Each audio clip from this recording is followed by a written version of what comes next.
Peter Jackson, Group Director of Data Science at Legal & General. I'm responsible for leveraging insight and value from data across the Legal & General group, ensuring that we're using data to best benefit the business, provide business outcomes and benefits for our customers. Defining innovation, I think, is one of the starting problems, one of the starting challenges we face in the whole of what you might call transformation, innovation, disruption, change. There I've used a whole bunch of terms which mean different or similar things to different people. And so defining innovation, I think, is on the one hand extremely easy. And innovation to me is where we suddenly make, in a business or an organization or in a technology or in a paradigm, is where you suddenly make that almost quantum leap shift forward. You're suddenly doing or delivering something new, probably in a new way, with new technology or new resources. It's that sudden jump forward. That to me is a relatively easy definition of it. But how does that then difference from transformation or change or disruption? I think the easiest differentiate there is disruption. Disruption to me is where somebody really changes fundamentally what an organization is doing. In other words, you might be supplying apples one day, you might be a greengrocer, and the following day you might be a hardware store. That is disruption. So I think that having clear in your mind as to what that difference is between those two is really important. Do you want to leap forward in what you're already doing, or do you actually want to change what you're doing and disrupt your approach to the market and your organization? Then I think that the difference is change. Change to me is incremental. Change is not a big leap forward. Change is almost that smallest incremental step. You're building on what you already have rather than innovating. Transformation is that difficult piece, is in that grey area for me. And quite often, if I'm at in previous years, I've been at a live conference, I'll invite people in the audience to say, so how many of your organizations are on a digital transformation? And everybody puts their hands up. How many of you understand what that really means? Is that everything from having a new website or a new My account? What does it really mean? Are you fundamentally changing the way you do business? Are you bringing new products and services to market quicker? Are you changing the way in which you interact with your customer and your clients? Because if you are doing that latter piece, you're probably bordering into innovation. And I think that, so innovation to me is that big leap forward. And I think there's little things that hang off the side of it that give you the clues that it's innovation as opposed to anything else. And it will be things like you're delivering this in a new way. In other words, the whole world around that change is innovative. In other words, how you're deploying it, the teams and the processes and the people and the technologies that are being deployed around it are fundamentally different to what you had before.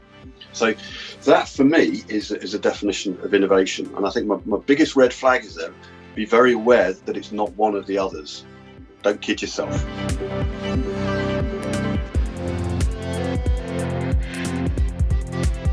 I think in an organization, in a large corporate, you see it played out in many different ways. I think it's healthy or good to see innovation just sitting in one unit, because I think the real opportunity for innovation comes from fostering innovation and the potential for innovation in lots of different environments. So that may be investing in people externally, in fintech or in insurtech, or in a whole bunch of technology that's attractive to your investments to innovate. Or it may be pockets within inside the business. A lot of innovation is driven by people in line of business, people who can actually see there's a different way of doing this, or our customers are asking for us something different, as well as having innovation teams, because I think you need people who have that mindset at times, who are in discrete units and teams, who are able to think outside of, I hate this phrase, think differently rather than outside the box, or able to think, why haven't we thought of that? Or I'm seeing this play out over here, how does that apply to us? So I think that in a large corp, and I think Legal & General fits into that and into this model extremely well, innovation has in every single guise. I don't think there is one pattern or model to drive innovation. You must capture it wherever you can. The relationship between data and innovation, I think, is really quite close and very closely coupled. And that's in two ways. One is, I think that you may have a technology or a business process innovation, or a product or a service innovation, and that will require data. So data then becomes one of the underlying foundations of that innovation to deliver that innovation. You know, if you're launching a new app to do X or Y for the customer or interact with the client, inevitably you're going to need to have data either for the client to view or interact with or transact with. And so unless you are able to supply the data that is required, when required at speed, you're going to stifle the innovation. It's very well to build a shiny front end or a shiny new tin box or whatever it is. Unless you can fill it with rich data, it's pretty pointless, pretty worthless. So I think that relationship with data and innovation is that's the first way.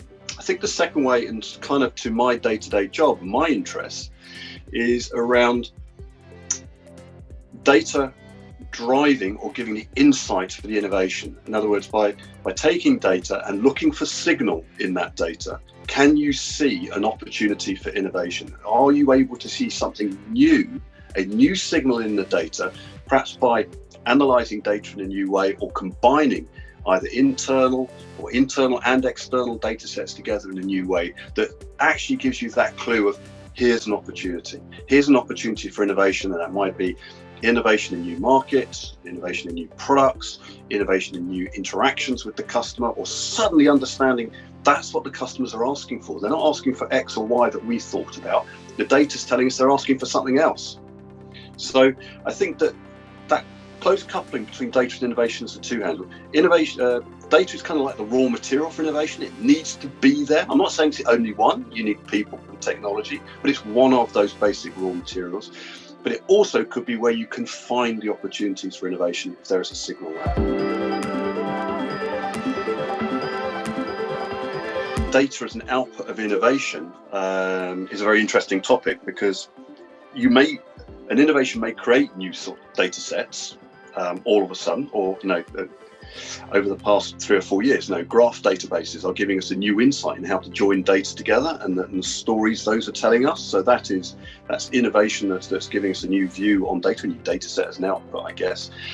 But you quite rightly, or we were just discussing there, that failed innovations give us data as well. They give us data points. And I think that it's a very difficult topic, that, because I think there is value in trying and failing. We all know that there's value as long as you learn the lessons.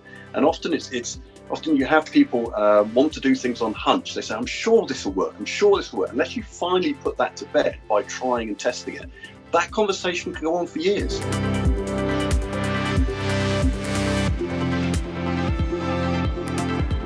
My thinking on it is innovation, commercialization. Does it need to be commercialized to be successful? I think there's a wider definition than that, actually. I think there are more outcomes beyond commercialization that can make innovation worthwhile. And let's think about healthcare. Let's think about climate challenge. Let's think about the well-being of society. Some of those big things that Legal & General wish to address and tackle. And we talk about a lot. And I think that innovation can address those sorts of issues as well as pure commercialization. And I think that is a really important thing. How you then put a business case around driving that innovation, it then is to be into a bigger climate or societal impact beyond just commercialization. You hope you would make money out of it one day. Conversely, there's an awful lot of innovation that is struggling to be commercial. There's an awful lot of startups that are based on innovation that have yet to make money. There's a lot of innovation around customer acquisition.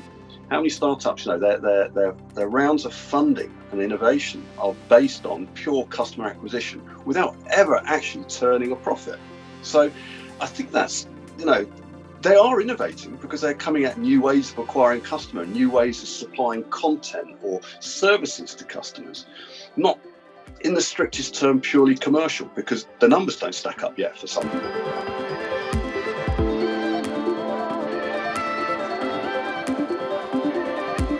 Success of innovation going into production or operations is a challenge, is hard. And I think coming to the first point is that innovation is a long process. Within that longish word, there are lots of parts of it to break down. And the starting point is creativity. You have to have people who can be creative, you can see the ideas, get at the opportunities to start the process off.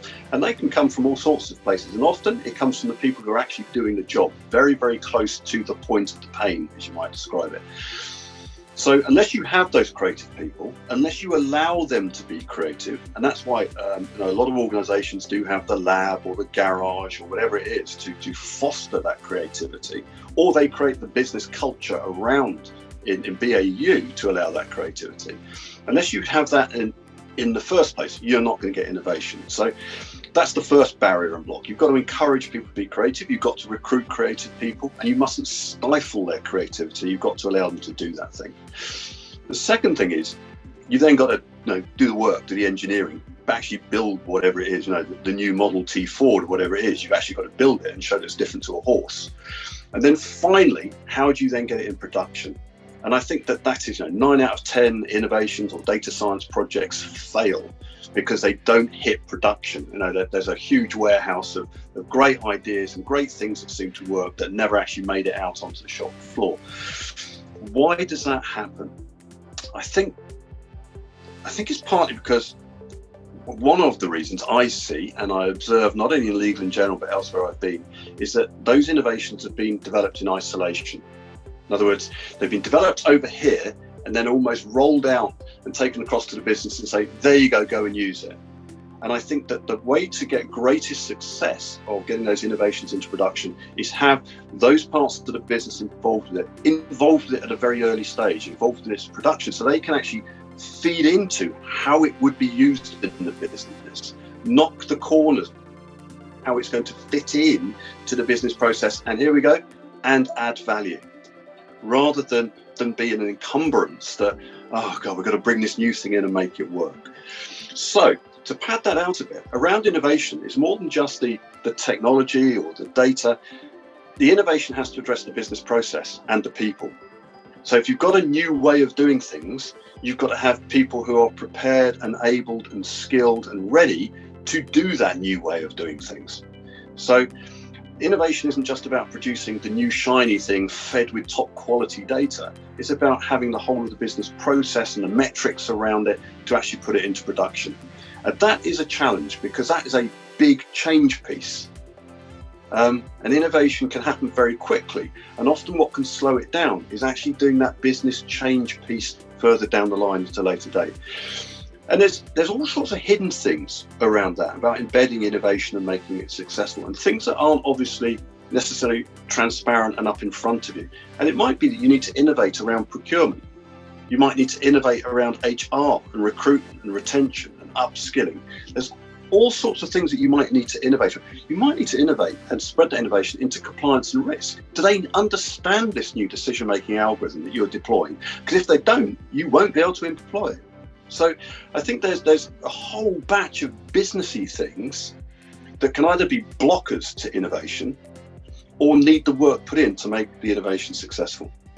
I think also there's that big culture piece. Is the organisation ready for that fundamental change that may be coming along? Caroline and I, in our second book, in Data-Driven Business Transformation, talked about that culture piece. It's really important. Is the business really, really ready for this?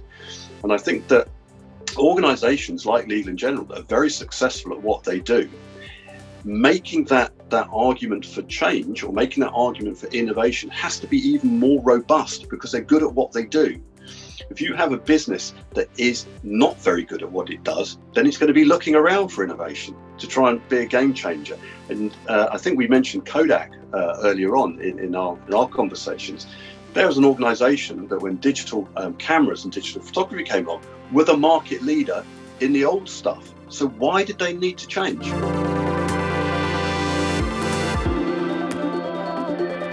The big keys there at Legal & General is collaboration. Is collaboration across the business. And that's not only making sure that the different parts of the business are collaborating and sharing skills and awareness of what is going on across the group, but also I think collaboration within distinct teams within business units. In other words, my team will need to collaborate very, very carefully with IT engineering or the engineering teams to build us things, the infrastructure teams, the cybersecurity teams, the data protection teams, the lines of business to understand what the opportunity is or what their innovation may be. And without that collaboration, particularly in a large organization, without that culture of collaboration, it's a challenge. It's a real challenge. So I think that the biggest clue we have at Legal & General is that atmosphere of collaboration and support. I think also supporting that creativity. When I talked about the innovation process, and creativity is one of the earliest part of it, supporting that creative environment and culture is really, really valuable to making it successful. I think also, as we were discussing very early on, of supporting innovation in lots of different places, rather than sort of putting all of your eggs into one basket and saying we're going to have an innovation lab and drive it all. Supporting it in lots of different guises, right away across the business, supported and led by different groups of people, and then you've got to light lots of fires, and out of those fires you might get one that's going to burn.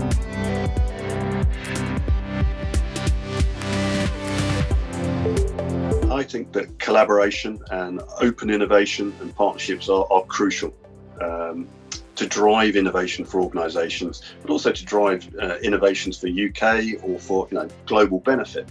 I think it's very hard for an organisation to drive significant innovation by themselves, because they might not have the skills, they might not have the experience, and they might not want to recruit these people for a long period of time. So, there are lots of benefits to partnerships to leverage the skill and experience, infrastructure even, of partners. That may drive innovation more quickly and more cheaply and better. So I think partnerships and collaborations are very important. We do a number of those at L&G with big players and with small players. And I think, again, you've got to foster lots of partnership to get that innovation, to have the one that's going to work. I think it spreads risk as well. If you're in partnerships with people, it's spreading the risk. You're holding hands together and sharing the risk and sharing the opportunity, perhaps, that's going to come out of it. And I think that is good. I think open innovation, I'm a huge believer in, and I can talk about some of the work we did when I was at Southern Water with a collaboration called DataWell. We tried to bring together the water companies in the UK with the regulators to share data together. Now, that in itself is a fairly innovative idea, because everybody sits like this saying you can't see my data because we might be telling you something that we don't want you to know, or we might feel it's giving away our competitive advantage. But you have to get over that thinking. You have to actually think about the opportunity and the value that may come from doing that. And that in itself is innovative, changing that thinking. But I think it's also a great thing to do, because then you bring collective minds together and you actually have the power of the collective mind to crack a problem, but also to crack a problem in a way that benefits more than one group of people. And if we take with the DataWell the concept of leakage in UK utilities, defining what leakage is that fits all of the 19 water companies, that fits a regulator's definition, actually is good that we have a single definition, so you can then compare eggs with eggs across the sector.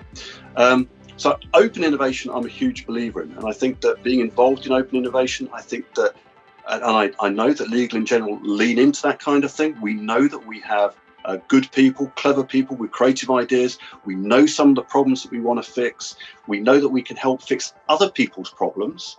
So sharing and collaborating in open innovation is something we really believe in.